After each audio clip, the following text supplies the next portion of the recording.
Michael, it was a really good night for Arsenal today. It was a brilliant night for the fans who were lucky enough to be here as well. What did you enjoy about the performance? What would you fix about the performance? Well, first of all, delighted to have the fans back. They make a huge difference. We have 2,000, but they were loud, they were very supportive with the team, and they were really helpful, so thanks a lot to them for coming and making the efforts. And then I thought the performance right from the start, the boys wanted it.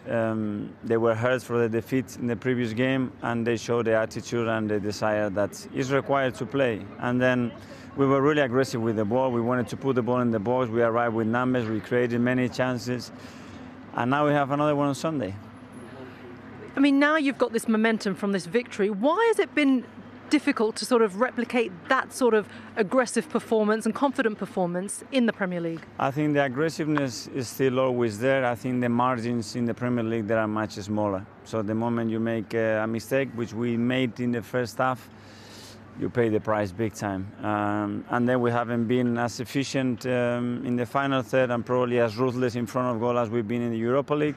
These are moments that will change, but I really like the direction of the team today. Yeah, and there were some really positive performances. Obviously, all the goals as well. Laka back on the score sheet. He's had a difficult time. Pablo scoring on his European debut. We've got Callum back as well. A really good performance from Ainsley as well in midfield. What positives do you take from some of those individual performances? Yeah, many of them I say after the game. I'm delighted for Pablo and Callum. They worked so hard for many months. They've been out working with the physios and the medical department.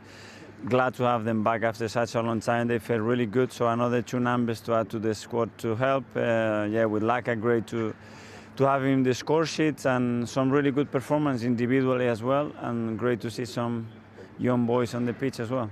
You did talk about the fans at the start, but something I noticed just when you scored, the fans roared, and then you really noticed the difference when Vienna scored and there was no sound at all. Yeah. It was like going backwards, wasn't it? Yeah, that's the strange things. But again, the club has made such an effort to make sure that today everything was set up in the right way to host them, and hopefully they have a good night, and they were tremendous with us.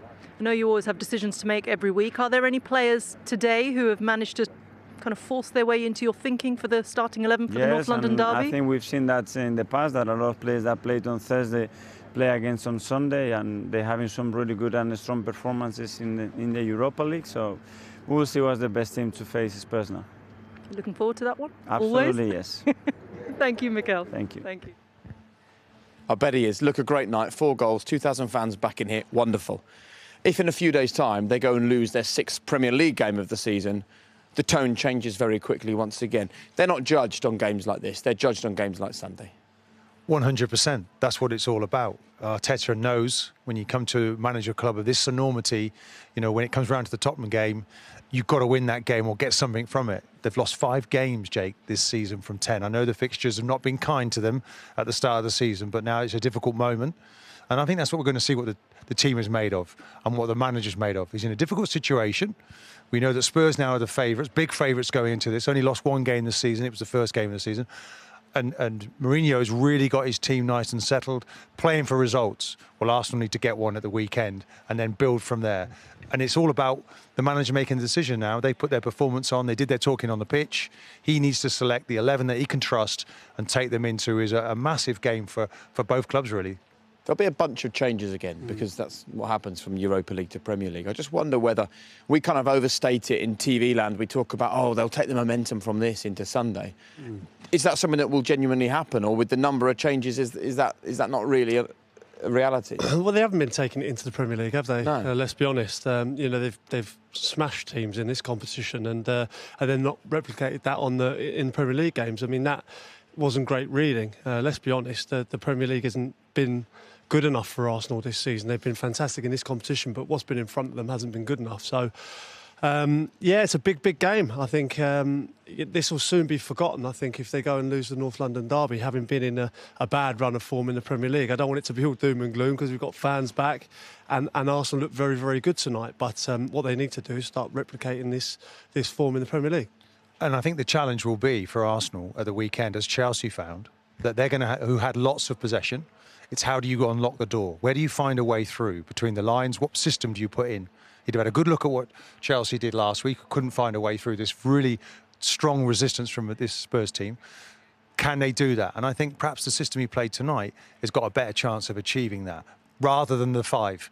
When they get stuck in there and they can't then get the numbers in the final third to unlock the door. And that's been the problem for them. They've not had enough shots and not having enough crosses. And now tonight, suddenly the statistics have changed. They've had lots of shots at goal, creating opportunities. I know it's not a very good opposition, but nonetheless, the platform was better tonight to work from. And if you'd have had that in place earlier, I think we'd have seen a better Arsenal so far this season. So, let's see what he does at the weekend and how well that can work against Tottenham. What about personnel-wise? You like the idea of the back 4 rather than the 5. So what about personnel? Who did you see this evening? And he made those 3 subs, didn't he, after an hour? What have you seen this evening you want to see on Sunday? I think Nelson gets in because of the energy that he has over Willian, who's not really firing at the moment. Lacazette's an interesting player who came off as well to play deep. I think that's an interesting role, which needs looking at. And then now Nenny in midfield. That's where it's really up for grabs for me, because I think Maitland-Niles went ahead of him tonight in his performance. Whether the manager thinks that is another matter. He was asked a question about how well he played, and he preferred not to talk about it. He talked about the collective group. He's pleased to see players back from injury. But I think there's room for improvement in that midfield. And if Partey's not going to be fit, then Maitland-Niles, for me, should start to come into that team. Yeah, totally agree with Martin. I think Maitland-Niles was fantastic tonight. He's definitely going to push for a starting place in there. Having said that, Ceballos, when he came on, did look class act, didn't he? He played a lovely little pass through, and he looked, so much time on the ball. Nelson, I thought, did himself a lot of favours. There's a few good performances that's come out tonight. There's a few players pushing for that starting role, because let's be honest, no one's safe in that Arsenal team at the moment. I don't think there's one player who's got their shirt, let's say. So in these games, certainly the young players are pushing for a starting role. And the challenge for Arsenal, they were lifted tonight by the crowd. That's going to happen to Spurs on Sunday. Who do you see winning it? Well, I've got a big long foot in one camp, so I'm going to say Spurs. It's a big long foot, to be fair. But listen, Arsenal did very, very well today. They've got a lot of talent. But I just think Spurs at the moment, they're up there at the top of the league for a reason. I think they've been very, very good defensively, and I think they left too much for them.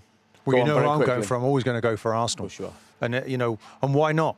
When you least expect Arsenal to win, they can pull something out of the fire. Okay. So why not? I wouldn't back against Arsenal. Look, give us your highlight tonight. There's been loads of great things this evening. I want to know what stands out for you. Is it that the really interesting Spurs game that saw them qualify? Is it Arsenal winning the group? Is it Rangers doing the business?